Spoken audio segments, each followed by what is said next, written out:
18 ans, c'est l'âge où en général on arrive dans les années supérieures, on découvre un nouvel environnement, on se fait de nouveaux amis, parfois même on change de ville, et on va voir quelques conseils que j'aurais aimé avoir quand j'avais 18 ans.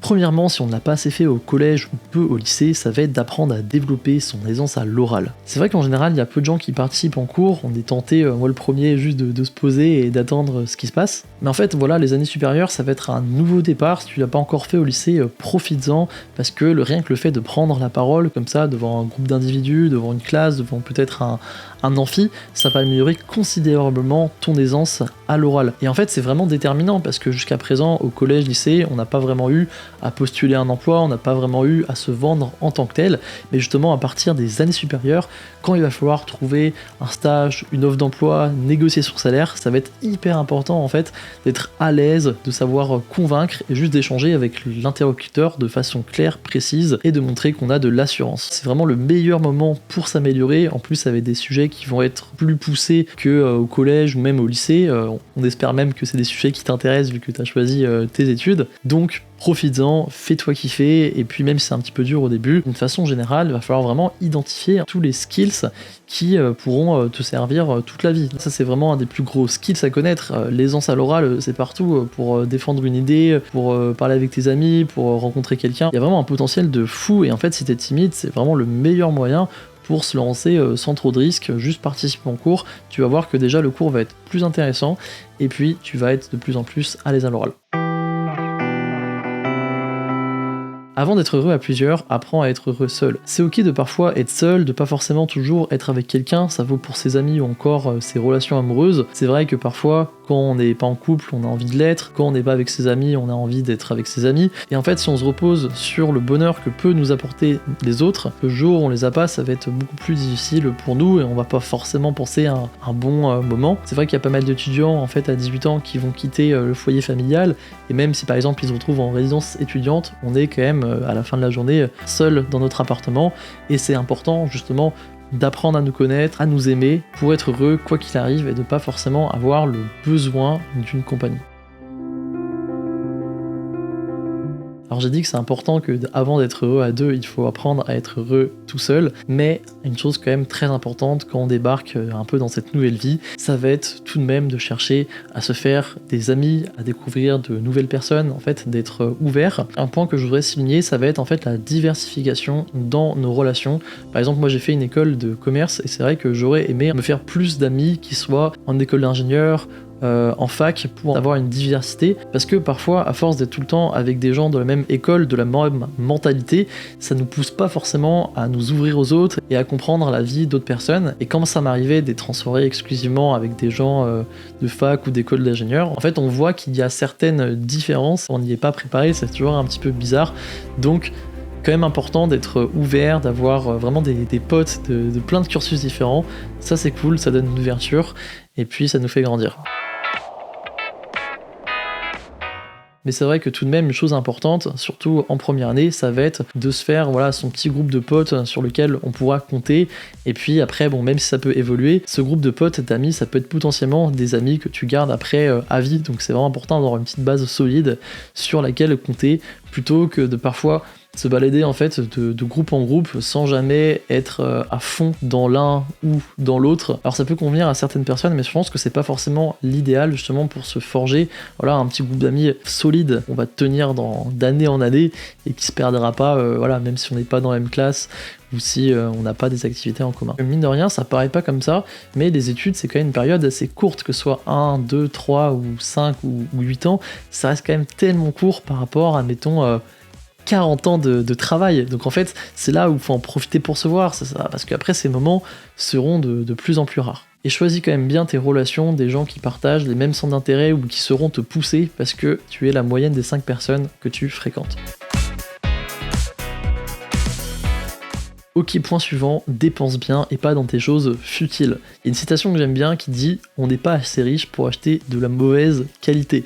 En fait, il faut chercher plutôt à acheter des choses de long terme, de bonne qualité, qu'on gardera longtemps, plutôt que des gadgets, même si ça peut faire kiffer vite fait, mais c'est souvent un poste de dépense qui peut être non négligeable et qui peut mettre les finances en péril. Et même dans le cas où tu voudrais quelque chose qui soit de qualité, qui soit réfléchi, quand tu veux faire un gros achat, justement moi ça m'est déjà arrivé de faire des gros achats et de regretter un petit peu après. La règle c'est que quand tu veux acheter quelque chose qui te fait vraiment envie, tu ne l'achètes pas maintenant, tu attends minimum 2 semaines, repose-toi dessus pour voir si c'est vraiment une bonne idée, parce qu'en fait au début quand on a envie d'acheter quelque chose, on va avoir l'excitation et pas forcément la rationalité. Pareil, alors cette fois-ci c'est pas pour acheter mais c'est plutôt pour économiser. Quand on est étudiant, même si c'est hyper tentant parce que ça peut paraître de l'argent facile, mais en fait pas de paris sportif, c'est statistique, il y a vraiment énormément de chances que à la fin tu perdes de l'argent, donc ça faut vraiment oublier. Pareil pour économiser, je sais que c'est très tentant d'aller manger le midi à l'extérieur, mais pense à acheter dès le début un tupperware pour te faire voilà, des bons petits plats, ou même si c'est des pâtes, en tout cas ça te coûtera beaucoup moins cher et tu verras qu'à la fin du mois ça fait une énorme différence. Et si t'es vraiment trop en reste, là c'est un peu les trucs les plus extrêmes,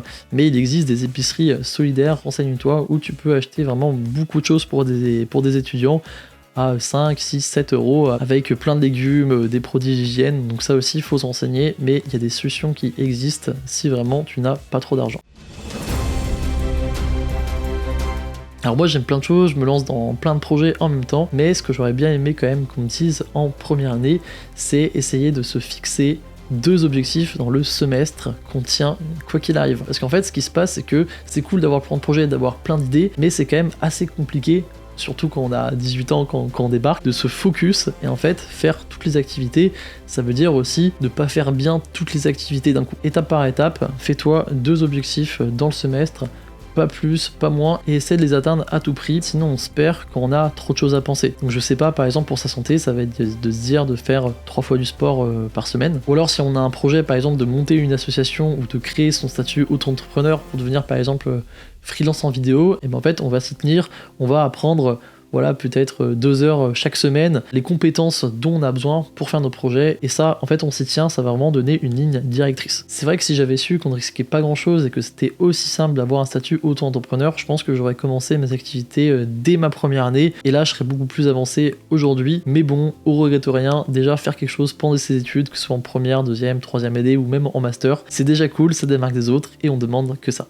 La petite astuce pour tenir ces 2 objectifs-là, c'est que tu vas les dire à 2 personnes que tu estimes très très fort. Ça peut être par exemple tes parents, ton meilleur ami. Le fait de leur dire ça, ça te donnera l'envie d'y arriver et prouver que t'en es capable. Et même, t'es étudiant, c'est pas grave si ton projet échoue. Faut mieux échouer 5 fois pour une victoire que de jamais échouer, mais pour 0 victoire, de ne jamais tenter.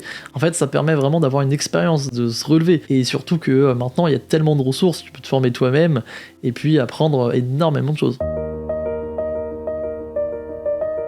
Ensuite, prendre soin de sa santé, parce que c'est l'âge où on devient un petit peu plus autonome, on n'a plus forcément nos parents avec nous pour nous cuisiner des bons petits plats ou nous recaler un petit peu dans nos habitudes. Et en fait, malheureusement, moi je l'ai pas trop fait justement, mais c'est d'avoir dès le début des bonnes habitudes d'alimentation. Sinon, on va garder ça pendant ces 3, 5, 8 années. J'avoue que j'en ai un petit peu fait les frais, je ne sais malheureusement pas trop cuisiner, c'est souvent voilà, des plats préparés, des choses un peu rapides, mais j'essaie de changer ça en apprenant à cuisiner voilà, des légumes, des choses qui sont simples, moins chères en plus, pour avoir quelque chose de sain. Donc apprends d'ores et déjà à cuisiner, achète un petit livre de cuisine, ça coûte 5 euros, mange des légumes, ça te fait économiser, ça te permet maintenant de te maintenir en forme. Il y a vraiment certains aliments qui sont déterminants en fait, que ce soit dans notre énergie, que ce soit dans notre humeur. Si par exemple tu as une routine de sport, voilà, faut pas non plus manger n'importe quoi. Je sais que si on prend des fast-food, on va se sentir un petit peu lourd, pas forcément rassasié, donc voilà, c'est tentant, mais il faut quand même essayer de faire un petit effort sur ça. Et une petite astuce que j'ai découvert justement pour manger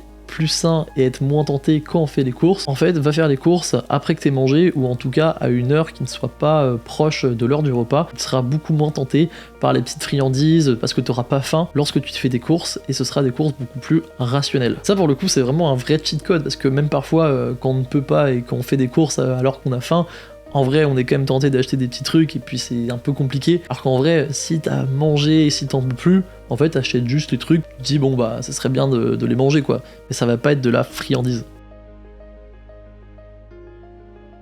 commencer à mettre de côté, à investir dès le début, donc à 18 ans. Rien que si on place 50 € par mois, ça fait 600 € par an, ça te permet soit de payer tes voyages, soit si tu es dans une optique vraiment d'investir sur plus long terme, de placer en bourse, de placer dans des actions avec ce qu'on appelle les intérêts composés. Tu vas voir qu'en fait, ta somme investie va se démultiplier et dans 10, 20, 30 ans, tu peux vraiment avoir une petite fortune avec ça. C'est hyper important de le savoir dès maintenant. Ça fait une différence gigantesque entre commencer rien qu'à épargner 50 € par mois à 18 ans ou épargner 50 € par mois à 25 ans. Il y a un gap qui est énorme. Si tu veux mettre de côté sans être tenté de dépenser comme ça, faut surtout pas que ça reste sur ton compte courant. Crée-toi un compte vraiment à côté qui est séparé où tu mets un petit peu d'argent tous les mois ou alors place-le en bourse. Après ça comporte des risques, donc quand même renseigne-toi bien. T'es étudiant justement, t'as du temps, t'as énormément de ressources, donc forme-toi aussi sur tes sujets qui te font kiffer et qui pourront te servir à l'avenir.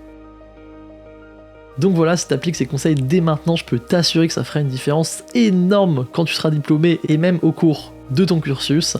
Abonne-toi pour ne pas rater les prochaines vidéos, on est ensemble et bon courage. Ciao!